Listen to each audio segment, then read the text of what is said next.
antes una cuestión más del conocimiento de cómo conocemos las personas divinas. Obviamente que por nuestra sola capacidad natural de nuestra razón no podemos llegar a conocer que Dios es trino, y el motivo de esto es que nuestra razón puede conocer de Dios o algo de Dios, o quién es Dios, o si existe, o sus atributos, a partir de las cosas creadas que no son manifiestas, ¿no? Justamente son efectos que participan de la causa. Entonces, así como vemos humo y sabemos que hay fuego, bueno, de alguna manera parecida, viendo las cosas, a partir de estos rasgos que tienen las cosas, podemos ascender a Dios. Esas son las 5 vías y todo el tratado de los atributos de Dios que precede al de la Trinidad. Ahora, supuesto, entonces, la única manera de conocer la Trinidad es que Dios mismo nos la cuente, ¿no? Eso es lo que hizo, efectivamente, en la Escritura, como decía Juan Carlos. Y supuesto que conocemos la Trinidad, sí, la razón no se queda así impotente, sino que iluminada por esa verdad, o ese conjunto de verdades, sí lo que puede hacer es ver las congruencias y las conveniencias de esa distinción de personas en Dios en los efectos creados, ¿no? Entonces, de esa manera conocemos a la Trinidad. Esto también tiene que ver con el tema de las apropiaciones, que quizás lo dirá después. Y después, bueno, también dice que es necesario que se nos haya revelado que Dios es trino por la doctrina de la creación, porque Dios crea con su verbo, ¿no? Vieron que se dice Dios dijo, hágase tal cosa, o dijo hágase la luz, ahí la luz también significa el verbo, y entonces significa que Dios no crea por necesidad de su naturaleza, sino que tiene inteligencia y entiende lo que está haciendo. Y aparte también en el relato del Génesis se dice Dios dijo que esto era bueno, ¿no? Entonces ahí está la bondad mostrando que Dios crea por amor y no por violencia o por necesidad y ese tipo de cosas. Pero más importante aún fue la revelación de la Trinidad para el misterio de la salvación del género humano, que se completa y se realiza o se perfecciona con la encarnación del Verbo y con el don del Espíritu Santo, ¿no? Entonces, si no conociéramos la Trinidad, esto sería más complicado. Bien, las procesiones en Dios. Esto es la cuestión, el tratado de la Trinidad, de la cuestión 27 a la 43.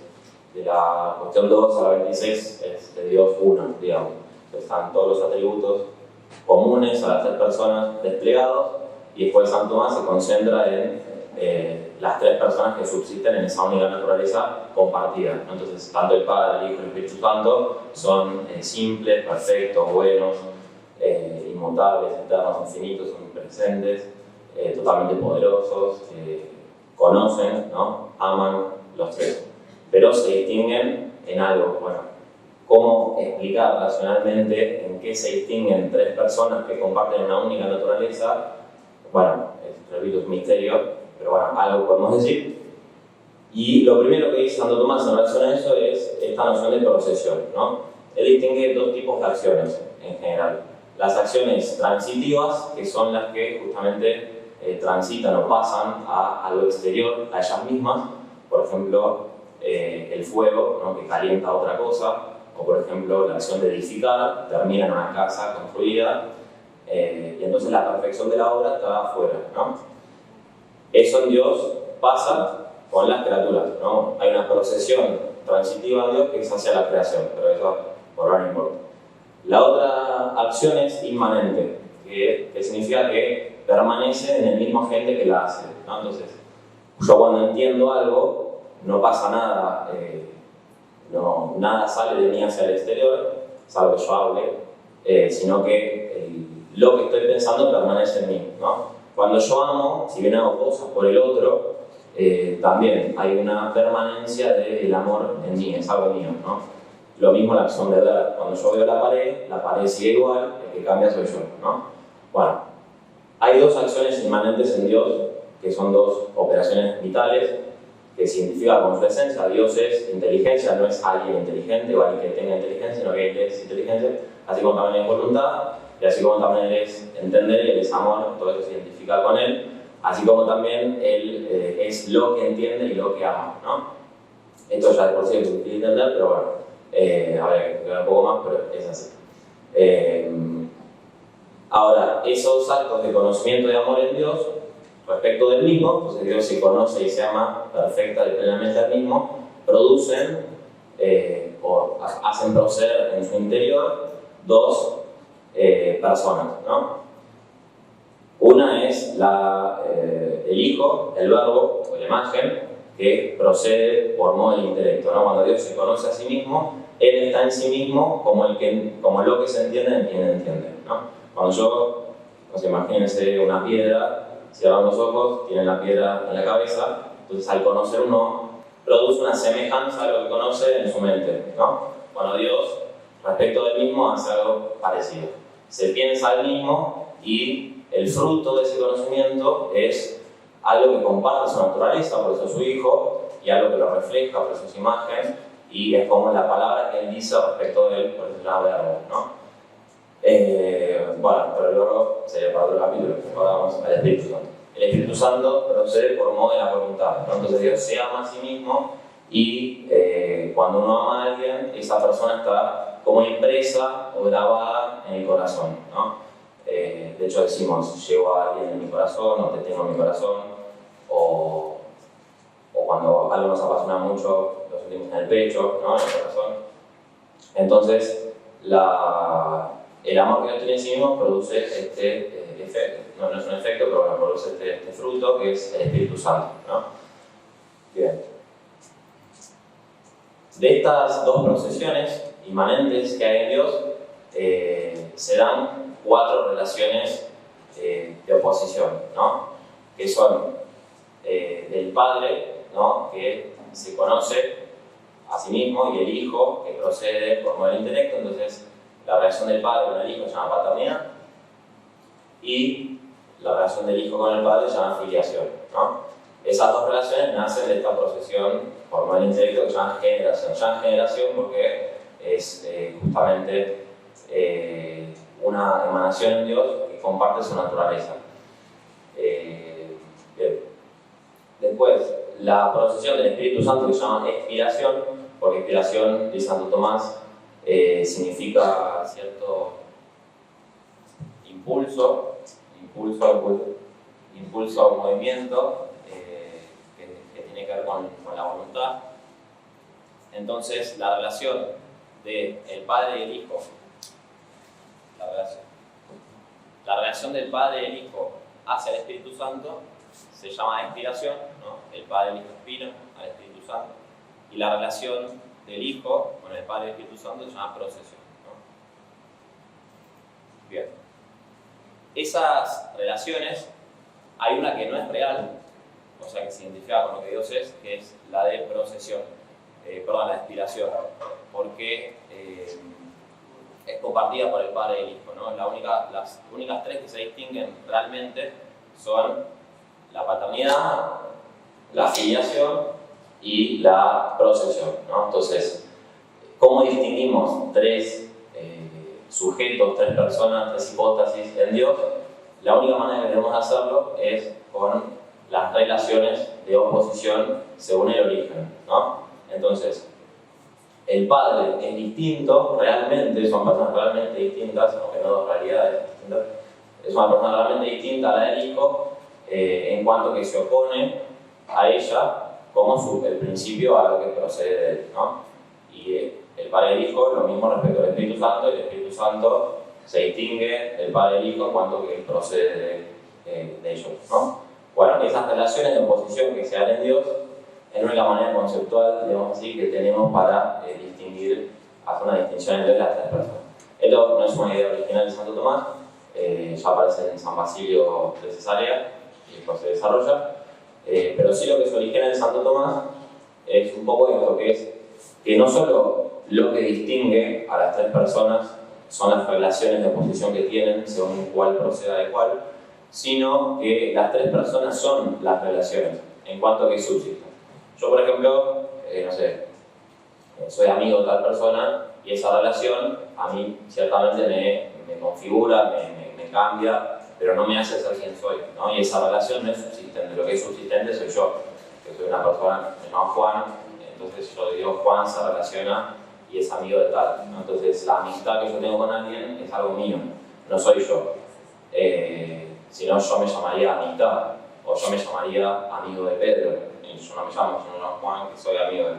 Bueno, Entonces, eso en Dios no pasa. En Dios, la relación que una persona tiene con la otra es lo que define y hace que esa persona sea esa persona. Entonces, el Dios Padre es la paternidad en relación a su Hijo, y el Hijo es su filiación en relación al Padre, y el Padre del Hijo, que el Espíritu Santo, es la aspiración del Padre y el Hijo, ¿no? Bien, entonces la definición de persona en Dios se puede aplicar, pero es distinta a la que conocemos usualmente, que es la de Boesio, ¿no? Sustancia individual de naturaleza racional. La parte, digamos, la definición que es sustancia individual, lo individual, lo distinto, lo incomunicable de las personas es su relación, ¿no? Por eso se distinguen, por ser relativos. Y la parte de la definición que dice naturaleza racional equivale a subsistente, porque son relaciones que subsisten en una naturaleza divina, como una de las tres, una perfecta, inmutable, etc., ¿no? Bien. Entonces hay tres relaciones subsistentes: paternidad, filiación y inspiración. Padre, Hijo, Espíritu Santo. ¿Hasta acá estamos bien? Bueno, mal porque deberías cortar esto, ¿no? Bueno, para entender un poco más esto, hay una palabra técnica que se llama nociones o propiedades. Propiedades es porque es lo propio de cada persona. Entonces nos cuesta pensarlo, pero hay cosas del padre que no son y no tienen el hijo. Lo que pasa es que son cosas relativas, ¿no? Entonces nada que tenga el padre por ser padre le quita algo de Dios al hijo por ser hijo, ¿no? Porque en todo lo que es absoluto, cuando yo digo Dios es uno, Dios es perfecto, le estoy atribuyendo un nombre absoluto, ¿no? Que significa la esencia. Y entonces es como una de las 13. Pero cuando yo digo Dios es Padre, me estoy refiriendo a Dios no por algo absoluto, sino por una relación que tiene esa naturaleza en relación a otro, ¿no? Al cual engendra. Entonces, uno puede entender como una relación que uno no tenga lo que tiene el otro, no le quita nada de lo que tiene de Dios perfecto y demás, ¿no? Y bueno, por eso hablan de propiedades. Y nociones apunta más a nosotros, porque noción, bueno, conocer es lo que nos hace conocer a estas personas. Bueno, lo propio del Padre entonces es ser principio sin principio, o sea, el Padre no procede de nadie, es la fuente de la Trinidad, entonces es innacible, esa es una propiedad. La paternidad, en cuanto que de él procede el Hijo, y la aspiración común que comparte con el Hijo, en cuanto que de él procede el Espíritu Santo. El Hijo tiene dos, que es la filiación, en cuanto que él procede de alguien, que es el Padre, y desde él procede otro, junto con el Padre, por eso la aspiración común que comparte con él.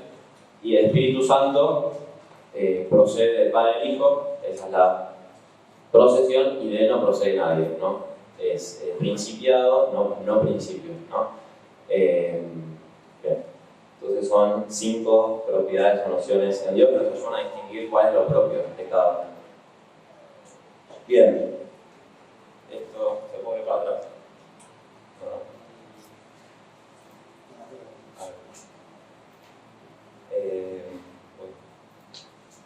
Bueno,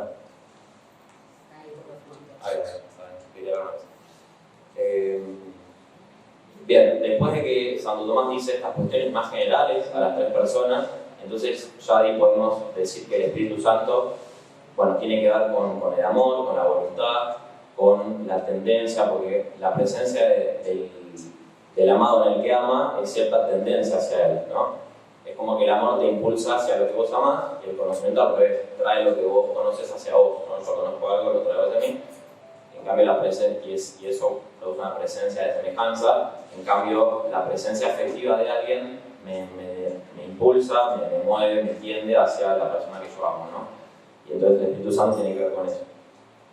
Bueno, y tiene, bueno, se dice que el Espíritu Santo es el gran desconocido, pero Santo Tomás es el que más trata en esa parte. Del Padre tiene una sola cuestión, el Hijo tiene 2, el Espíritu Santo tiene 3, ¿no? Lo trato un poco más. Y esas 3 cuestiones tienen que ver con los nombres propios del Espíritu Santo. Acá, bueno, ya habían dicho algo. Bueno, entonces, ¿cuáles son estos 3 nombres que son propios de esa persona y no de las otras 2? Una es el Espíritu Santo, como bien se dice en la Escritura, que, bueno, obviamente Santo Tomás se objeta, ¿no? Y dice, bueno, no parecería nombre propio porque tanto el Padre como el Hijo son espíritus, son santos, Pero bueno, él muestra que justamente esta comunión que él tiene con ellos dos, justamente refleja que él también es Dios, ¿no? Entonces el nombre propio también de él. Eso por un lado, y por otro lado porque lo que significa propiamente espíritu y santo. Espíritu significa, santo dice que la palabra espíritu viene de la respiración de los animales, ¿no? De inspirar y exhalar. Y eso, por traslación, se traslada a lo invisible, al movimiento invisible. Entonces el viento es un espíritu, el aire. Después, por traslación, se dice de todo principio de acción. Entonces la naturaleza espiritual, bueno, hace toda una etimología ahí, pero básicamente tiene que ver con el movimiento. Y santo, bueno, la etimología de santo está buenísima. Para San Tomás la santidad es la religión, eso lo va a tratar en la segunda parte, porque tiene que ver con lo que se dedica a Dios, ¿no? Lo santo es lo puro y lo firme, ¿no? El santo, después si quieren les paso la etimología, la tengo acá, pero tiene que ver con eso, la pureza y la firmeza. Y entonces la pureza, la bondad de Dios, sería el Espíritu Santo.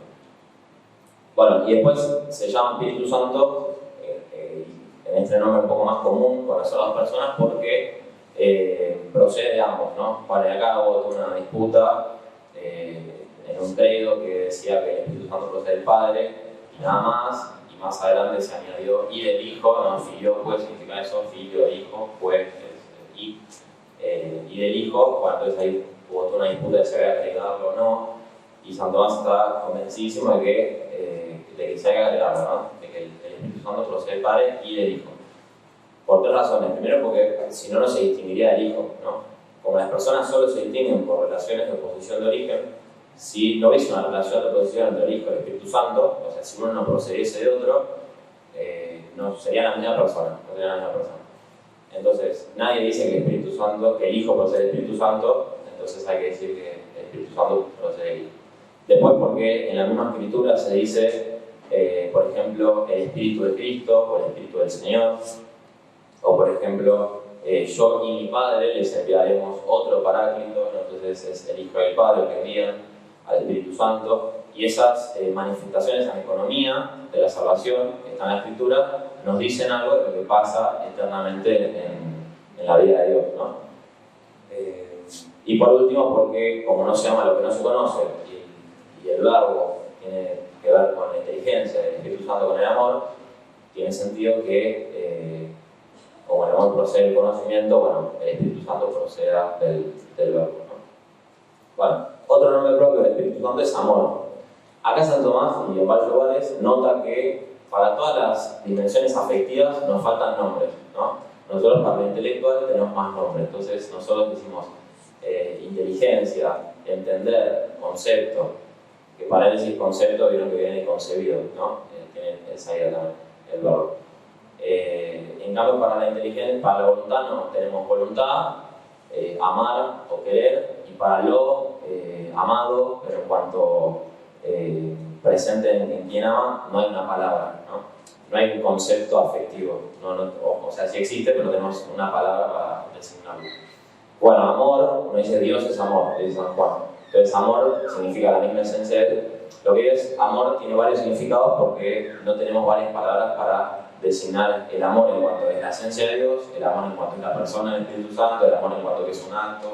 Si no usamos la misma palabra y tenemos que hacer estas distinciones, ¿no? Entonces el amor es propio del Espíritu Santo, es lo que dice ahí, ¿no? Esta impresión o afecto en el sentido de lo que afecta y deja un sello, ¿no?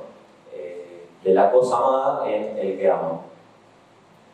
Esto nos pasa a nosotros en la vida cotidiana, ¿no? Amamos a alguien y eso produce una impresión grabada en nuestro corazón, a partir del cual nosotros nos movemos a querer al otro. Bueno, ese sello en Dios del amor que tiene de sí mismo es el Espíritu Santo. Es nexo entre el Padre y el Hijo. Bueno, eso. Y después el don, que a mí es el nombre que más me gusta, el nombre propio del Espíritu Santo que es don. Ahora me imagino, vos me preguntás también cómo se llama, y bueno, sí, Juan, imagínate que viene alguien y dice cómo te llamas, don, o amor, ¿no? Es como el nombre propio del Espíritu Santo, ¿no? Eso también llama la atención. Bueno, y Santo Tomás dice que don es lo que tiene aptitud para ser donado, ¿no? Dice aptitud porque el Espíritu Santo no siempre se dona en acto, ¿no? Hay gente que no tiene el Espíritu Santo. Entonces, y antes de la creación tampoco se donaba, pero bueno, ya tener la aptitud para ser donado, eso es suficiente para ser llamado don. Entonces, cuando uno da un regalo o un don, hay alguien que lo da y ese don es suyo, ¿no? Entonces, el Espíritu Santo es el Padre y el Hijo, es su don, y también hay una relación con la persona a la que uno se lo da. Y la persona a la que uno se lo da, uno le da el don para que lo use y lo disfrute, ¿no? Bueno, así también, en Santo Tomás, un pasaje muy lindo, el don que es el Espíritu Santo se da a la creación para que pueda ser usado y disfrutado, ¿no? Es un don poseído para ser disfrutado. A veces en Santo Tomás la persona humana y angélica pueden poseer al Espíritu Santo, pueden tener al Espíritu Santo. Tener al Espíritu Santo significa eso, recibirlo como un don para poder gozarse de él y usar sus efectos, ¿no? Que son los dones y demás, ¿no? Y esto solo lo pueden hacer las personas, ¿no? Las personas creadas. Nosotros tenemos la potestad para usar libremente y gozarnos del Espíritu Santo solo en cuanto que nos unimos a Dios mediante la gracia, no es que esto lo puede hacer el Espíritu Santo, sino que Dios nos une a Él y se nos da Él para que podamos usar y gozar, ¿no? Y después eso es en el artículo primero. En el artículo segundo dice que el Espíritu Santo se llama don porque, como es amor, el amor es el primer don que uno le da a alguien, porque si amar es querer el bien para el otro, el primer don es justamente el amor por el que uno le quiere dar al otro todos los bienes que le quiere dar. Entonces el Espíritu Santo es el primer don y el primer amor por el que Dios da bienes a todas las cosas. O sea, todos los bienes que existen, desde las mismas cosas hasta todas las cosas que nos quiera dar Dios, nos las da por el Espíritu Santo. Bien, y por último, la última diapositiva, vinculando esto al don, a esa persona que se nos da para que la tengamos, está el tema de las misiones divinas, ¿no? Misión es una palabra que usamos mucho, nefasta, significa envío, y el envío, así como el don, tiene relación con el origen, ¿no? Con un término inicial, desde donde te envían, y con un término final, hacia dónde te envían. En la Trinidad, la misión se aplica a las personas que tienen un origen, o sea, que proceden de alguien. ¿Cuáles son?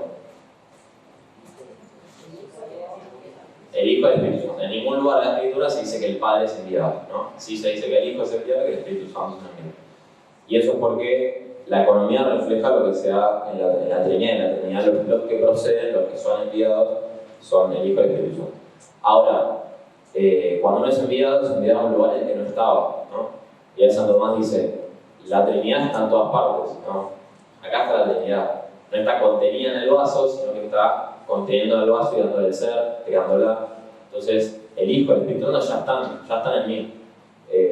Imagínense que en el Pueblo de Gracia el Espíritu Santo ya está en mí por modo de creador, no me está dando el ser.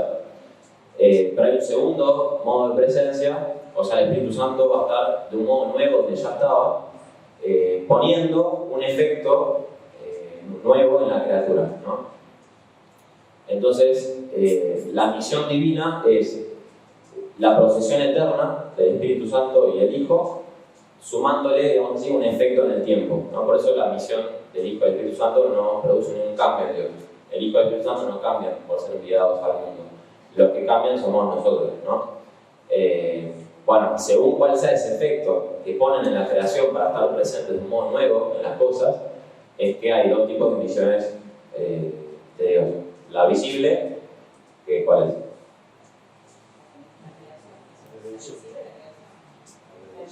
La encarnación, ¿no? La naturaleza humana de Cristo es creada por Dios para estar de un modo nuevo en las cosas. Entonces, lo que pasa es que el lunes esa naturaleza humana a su hipóstasis de Hijo. Entonces, este hombre nazareno que tiene determinada altura y demás, bueno, es Dios, ¿no? Ese es un efecto creado y es la misión visible del Hijo, y no nos vamos a meter. Y la misión invisible, el Espíritu Santo también tiene misiones visibles, pero no como una persona sino, porque Él no actúa la santificación, sino que es signo de la santificación. Entonces es enviado como paloma, como viento y demás. Esas cosas no son la persona del Espíritu Santo, sino que son manifestaciones de que una persona tiene el Espíritu Santo, o por eso aparecen en el bautismo, en la transfiguración, en Pentecostés, son símbolos que aparecen para manifestar la presencia de Dios en alguien o en algún acontecimiento. Y la misión, esas son las misiones visibles. Pero las más importantes son las invisibles. Y me escucharon bien, o sea, la misión visible del Hijo, su encarnación, no es lo más importante, porque Él se ordena a ser enviado invisiblemente en el corazón de cada uno. O sea, de nada valdría que Cristo se hubiese encarnado si Él no se hiciera espiritualmente presente en el corazón de cada uno, ¿no? Esto suena medio raro, pero bueno, después si quieren tengo pasajes para esto. Y la misión visible del Espíritu Santo es por medio de la gracia, ¿no? La gracia es ese don que Dios pone en el alma de las personas para hacerse presente de un modo nuevo, ¿no? Entonces Dios sale de la Trinidad y aparece poniendo algo en el alma del justo, que es la gracia. Entonces, ¿qué es la gracia? Es la misma presencia de las personas divinas en el alma que ellas ponen en mí mediante algo semejante a ellos. Es como que el Espíritu Santo pone algo que se parece a Él en el alma. En concreto, son muchas cosas, pero lo más importante es la caridad, ¿no? La caridad es como una especie de embajador del Espíritu Santo en el corazón. Porque la fe del Hijo, ¿no? La fe y la caridad, dos de las tres virtudes teologales, son semejanzas de las personas divinas puestas en nosotros para hacernos semejantes a ellas. No es como que salen para asemejarnos y que volvamos, ¿no? Entonces, la fe justamente hace que, así como el Hijo en la Trinidad conoce, o es el fruto del conocimiento que Dios tiene en sí mismo, por la fe nosotros empezamos a conocer a Dios como el Hijo mismo lo conoce, ¿no? Y por la caridad empezamos a amar a Dios con ese mismo Espíritu Santo que está en Dios. Bueno, acá habría mil cosas más que decir, pero no quiero pisarlo a Belu. Lo último que digo es que cuando San Tomás habla de la caridad, dos de los tres efectos de la caridad son la paz y el gozo, la alegría, ¿no? Le gusta la misericordia. Y entre otras explicaciones que pueden dar, una muy linda es esto: cuando tenemos gozo y paz, cuando está presente en nuestro corazón el bien que nosotros amamos, ¿no? Se produce alegría en el corazón cuando lo que nosotros buscamos lo conseguimos, ¿no? Entonces, a mí me gusta mucho la meta organizada. Si yo busco la meta organizada y efectivamente la consigo, se me produce mucho gozo. Y el Espíritu Santo pasa un poco lo mismo. La presencia anticipada del Espíritu Santo en el corazón de la persona que está en gracia produce ese gozo y paz